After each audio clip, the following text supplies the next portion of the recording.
வணக்கம் மக்களே. இன்றைக்கி என்ன டாபிக் பார்க்க போகிறோம் அப்படின்னா, நம்மளோட எலான் மஸ்க்கு இப்போ ரீசெண்டாக நியூஸ்லாம் பார்த்துருப்பீங்க. $600 பில்லியன் அவர் ரீச் பண்ணியிருக்காரு. இந்திய மதிப்பில் பார்த்தீங்கன்னா 50,00,000 கோடி அந்த அளவுக்கு ரீச் ஆகியிருக்காரு. அவர் எப்படிலாம் ரீச் ஆனார், அது என்னென்ன விஷயங்கள்ன்றத ஃபுல் டீட்டெயிலாம் பார்க்க போகிறோம். வாங்க வீடியோக்குள்ளே போகலாம். இந்த மாதிரி ரீசெண்டான கரண்ட் ஈவெண்ட்லாம் தெரியணும் அப்படின்னா தமிழ் வேர்ல்டு சேனலை சப்ஸ்கிரைப் பண்ணிடுங்க, மறந்துடாதீங்க. எலான் மஸ்க்கு அவரை எடுத்துக்கிட்டிங்க அப்படின்னா, அவருக்குன்னு நிறுவனங்கள் நிறையா இருக்குது. நம்மளோட ட்விட்டர்லாம் யூஸ் பண்ணுறோம். எக்ஸு, ட்விட்டரு, அப்புறம் டெஸ்லா காரு, அப்புறம் உண்மையாக ஸ்பேஸ் எக்ஸு அது அவரோட தான். அப்புறம் நியூரா லிங்க்கு, அப்புறம் இப்போ ரீசெண்டாக போரிங் கம்பெனி, இந்த மாதிரி விஷயங்கள்லாம் அவர்கிட்ட இருக்குது. எப்படி இந்த மாதிரி ரீச்லாம் அடைஞ்சாருன்ற ஃபுல் டீட்டெயில் என்ன அப்படின்னா, ஸ்பேஸ் எக்ஸு அதோட மதிப்பு, அதாவது ஸ்பேஸ் எக்ஸ் அப்படின்னா என்ன அப்படின்னா, இல்லை நம்ம நாட்டிலலாம் செயற்கைக்கோள் ஏற்றுறோம். இஸ்ரோ மூலமாக செயற்கைக்கோளெல்லாம் நம்ம விண்ணுக்கு அனுப்புகிறோம். டெலிகம்யூனிகேஷன், அப்புறம் இன்டர்நெட்டு, இந்த மாதிரி விஷயங்களுக்கெல்லாம் நம்ம வந்து சேட்டலைட் லான்ச் பண்ணுவோம். அதே மாதிரி இவர் வந்து தனியாக ஓனாகவே ஒரு சேட்டலைட்டு லான்ச் பண்ணுறதுக்காண்டி ஒரு ஸ்பேஸ் எக்ஸ் வச்சுருக்காரு. ஆனால் ஸ்பேஸ் எக்ஸோட மதிப்பு வந்து $800 பில்லியன். நீங்கள் கேட்கலாம், ஸ்பேஸ் எக்ஸை அவர் தான் வச்சுருக்காரு, அதுவே $800 பில்லியன் இருக்குது. ஆனால் நீங்கள் வந்து 600 பில்லியன் தான் இவர் வந்து ரீச் ஆகிருக்காரு அப்படின்ட்டு சொல்லிட்டு கேட்கலாம். ஆனால் ஸ்பேஸ் எக்ஸில் மொத்தமே 42% மட்டும்தான் அவரோட பங்கு இருக்குது. மிச்சம் உள்ள 52%லாம் வேற ஒருத்தவங்களுக்கு பங்கு. ஸோ முக்கியமாக ஸ்பேஸ் எக்ஸு மட்டும் அவர்கிட்ட இருந்தால் அவர் தான் நெருங்க முடியாத அளவுக்குள்ள பணக்காரர். அதாவது கூகுள் நம்ம யூஸ் பண்ணுறோம், நம்ம சர்ச் பண்ணுற கூகுள் வந்து ஒரு மொத்த மதிப்பே அவங்களோட பங்கு வந்து 300 பில்லியன் தான். ஆனால் அவர் டபுள் மடங்கு, அதாவது ரீச்சே ஆக முடியாத அளவுக்கு $600 பில்லியன் அவர் ரீச் பண்ணியிருக்காரு.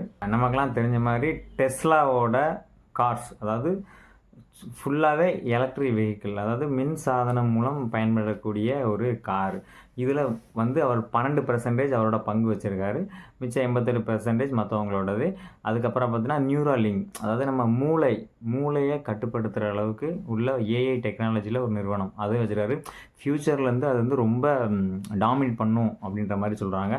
அப்புறம் வந்து ஏஐ டாக்ஸி, அதாவது எப்படின்னா, ஒரு நம்ம கார் வந்து வச்சுருக்கோம் அப்படின்னா அது வந்து நம்ம டிரைவரே இல்லாமல் நம்மளை கூட்டிகிட்டு போகிற கார், இந்த மாதிரி அட்வான்ஸ் டெக்னாலஜி. அப்புறம் போரிங் டெக்னாலஜி, அதாவது சுரங்கங்கள்லாம் கீழே தோண்டுவாங்கல்ல, அந்த மாதிரி ஒரு டெக்னாலஜி இப்போ கண்டுபிடிச்சிருக்காரு. அதாவது ஃப்யூச்சரில் இதுதான் ஆப்ஷன்ற மாதிரி சொல்லியிருக்காங்க. எப்படின்னா நம்ம ரோட்டில் வந்து நம்ம ட்ராவல் பண்ணுவோம், அப்புறம் ஏரோப்ளேன் இந்த மாதிரி. ஆனால் தரைக்கு கீழே நம்ம ட்ராவல் பண்ணுற மாதிரி ஃபுல் டெக்னாலஜி ஃப்யூச்சருக்கு எய்ம் பண்ணி வச்சுருக்காரு. இந்த மாதிரி அட்வான்ஸ் டெக்னாலஜிலாம் இருக்க போய் தான் அவர் இப்போ நம்மளோட உலகத்திலேயே நம்பர் 1 பணக்காரராக இருக்கிறாரு. முக்கியமாக பார்த்துட்டிங்கன்னா, இந்த 50,00,000 கோடின்றது பல நாட்டோட ஜிடிபி கூட இல்லைங்க. அதாவது ஒரு நாட்டோட சொத்து மதிப்பு அந்த அளவு கூட மற்ற நாட்டில் இல்லை. இவர்கிட்ட அந்த அளவுக்கு அமௌண்ட் இருக்குன்ற மாதிரி சொல்கிறாங்க. அவரோட ரீச்சு எப்படி இருக்குன்னு பார்த்துட்டிங்க அப்படின்னா, 2020 வெறும் $100 பில்லியன் மட்டும் அவர்கிட்ட இருக்குது.